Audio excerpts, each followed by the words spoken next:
Hello everyone and welcome to another How Slim Would Book video. This time we are booking the last of the achievements or accolades that Sheamus needs to do. He needs to accomplish. We will also book his retirement.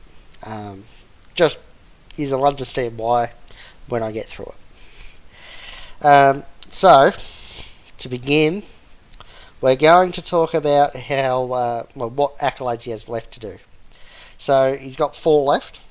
The Intercontinental Championship, Sole Survivor of a Survivor Series match, Universal Championship, 24/7 Championship. Right, so to book this, I've got to jump around everywhere. I can't give a set timeline, just because everything jumps so much. And yeah, honestly, I feel Sheamus has about 5 or so years left. He's been there for 10, 2009, so 11. 11 years. He's been injured a few times. I think he's even said that he's got a couple of years left, but not too many. And yeah, so like I said, he's got. If I'm going to give him some years, I'm going to say about 5. So 5 years to do 4 things, sort of. So yeah, I've got to jump around anyway though, because we've got to be at Survivor Series for him to do a Survivor Series part. Got to be on SmackDown to get the Intercontinental or the Universal title. We could have them brought to Raw, but it's easier just to move Sheamus. So yeah, but we can do one thing right now, which we will start off with, because then we get it out of the way, over and done with. Cool. So, we start on a random Raw, could be a pay-per-view, but maybe I don't know, either a Raw or a pay-per-view. Just one where Sheamus has started his feud with Drew McIntyre, which should be coming soon. Over the WWE Championship. So I'd have Truth come out and distract Sheamus in his match with Drew, which causes a Claymore, 1, 2, 3. Sheamus then Brogue kicks Truth and takes the 24/7 title. So now Truth, Truth lost the title to Sheamus. Sheamus has won the 24/7 title. You can tick that off. Now you've got 2 ways of either taking the belt off Sheamus. One, you have Sheamus retire the belt and just get rid of it entirely, because he thinks it's stupid, and it's definitely not how we wanted it anyway. So I don't care. Either way, it's fine. But the other way is you can have Sheamus convince everyone that he needs another shot at McIntyre because he got distracted. During this match, Truth again costs him, but he also wins back the 24/7 title. So like Drew hits Claymore, 1, 2, 3. Truth then goes in, 1, 2, 3, wins back the 24/7 title, and Sheamus can just drop it, leave it alone, and say, "Nah, I want another match with McIntyre because that dick cost me." So yeah, then he just sort of moves away from the 24/7 title picture, and cool, great. 24/7 title, ticked off, don't have to worry about it anymore. Then we'll move Sheamus over to SmackDown, either like a big blockbuster trade, like, oh, we traded Sheamus for Roman Reigns, I don't know, whatever. Or you can do it in the draft. So now Sheamus can go after either the Intercontinental or the Universal titles. I think that the Intercontinental should be left for last, because that then gives him the, I think it's Grand Slam Championship. Might be the Triple Crown. I don't know, either way, gives him them. Could be both even. So I think it should be left to last, just so he gets all the accolades there done. And by this point, Roman should have lost the Universal title. Don't know who to exactly. But I would have Big E the champion at this point. And that will come back to play a vital role later in it as well. So, Sheamus debuts on SmackDown, goes right after Big E. Well, for this video, we're going to have it be Big E anyway. So he goes after Big E. So Sheamus and E go at it like a big feud. First pay-per-view, Sheamus wins the Universal title. Second pay-per-view, Sheamus and Big E both get counted out of, continue fighting or whatever to the back, and just match is over. So if we want a sort of a timeline sort of thing, obviously we won't have the year, but I would have the first match take place at SummerSlam, second one at Clash of Champions, third one inside Hell in a Cell. And that's where Big E wins back the title. It was just a big, brutal match. And there was a stipulation on top of the Hell in a Cell, in that the loser cannot challenge for the belt so long as the winner is the champion. Sheamus loses, which then, he can't challenge while Big E is the champion. Obviously, until Big E loses it and regains it, then obviously he can, but yeah. But this now ticks off Universal Champion, so he's ticked off the 24/7 title, Universal title. Cool. Now all he needs to do is win the Intercontinental title and be sole survivor at Survivor Series. So next we can, since we're coming out of Hell in a Cell, Survivor Series is next anyway. So, okay. Sheamus makes the team.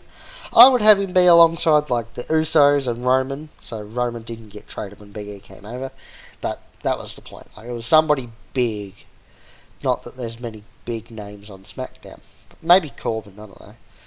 Maybe it was like Corbin and, I don't know, Aleister Black. I don't know. But so Sheamus is on the Survivor Series team with the Usos, Roman and Rollins. Going up against Raw, who has Braun Strowman, Keith Lee, Randy Orton, AJ Styles and Bobby Lashley, because we need a star-studded team over there. So to make Sheamus a sole survivor and have a really good match, I'll go through it. Not beat by beat, but, So we start with about 10 minutes of fighting, like back and forth, whatever, until Braun eliminates both Usos back to back. Roman then gets rid of Braun pretty much straight away with a spear. Orton gets rid of Reigns in about 5 minutes or so after that,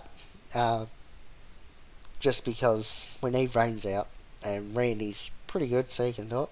So Randy gets rid of Reigns, and then Rollins hits the stomp pretty much straight away, gets rid of Orton. So now it's who do we have? We've got where was it? I've written it. Here. So we've still got Keith Lee, AJ Styles and Bobby Lashley against Sheamus and Rollins at this point. So about 10 minutes later, after Roman was eliminated, some good teamwork between Rollins and Sheamus. They get rid of Styles after Sheamus hits Brogue Kick, bringing it down to Lee and Lashley versus Sheamus and Rollins. Rollins manages to get Lashley counted out after about another 10 minutes or so. And as that happens, so it's like they were fighting on the outside, Rollins sort of then just ran in 10, and he sort of turns around. Spirit bomb from Keith Lee. 1, 2, 3, Rollins is gone. It's down to Sheamus and Keith Lee. As Lee's getting up, he gets Brogue kicked. 1, 2, kick out, because we got to have Keith Lee protected. They then fight for another 5 minutes or so, and Sheamus hits another Brogue kick from out of nowhere, which puts Lee down, and Sheamus wins, becoming sole survivor for Team SmackDown. Tick that off the list. So if we have a look, I can give you how long it all went for.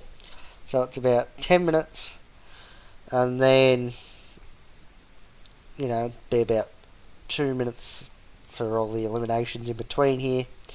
but we're not going to worry about that. So 10 minutes, and then another 5 minutes, so that's 15, 25, 35. So it's about 35, 40 minutes, which is thereabouts how long Survivor Series match should be. But yeah, so Sheamus is sole survivor now. So all he's got left to do is Intercontinental Championship. So Sheamus is sole survivor. Adam Pearce asks Sheamus if he wants a title match for being sole survivor. Sheamus says yes. Pearce asks Sheamus to pick to name the time and place. That's what I was trying to say. Sheamus says at TLC. In a TLC match, as Pearce is like, yep, okay, you got the Universal title match, TLC, blah blah blah. Sheamus says no. I want an Intercontinental Championship match. Pearce is confused, sort of says why an Intercontinental. Sheamus says it's the only thing he hasn't done. Only thing he hasn't done in WWE is win the Intercontinental Championship. Pearce says, fair enough. Match is confirmed. Sheamus versus whoever the champion is at that point. We will get into that. At TLC for the Intercontinental Championship in a TLC match.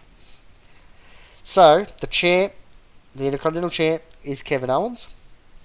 Because why not? Kevin Owens is cool. He can be champion.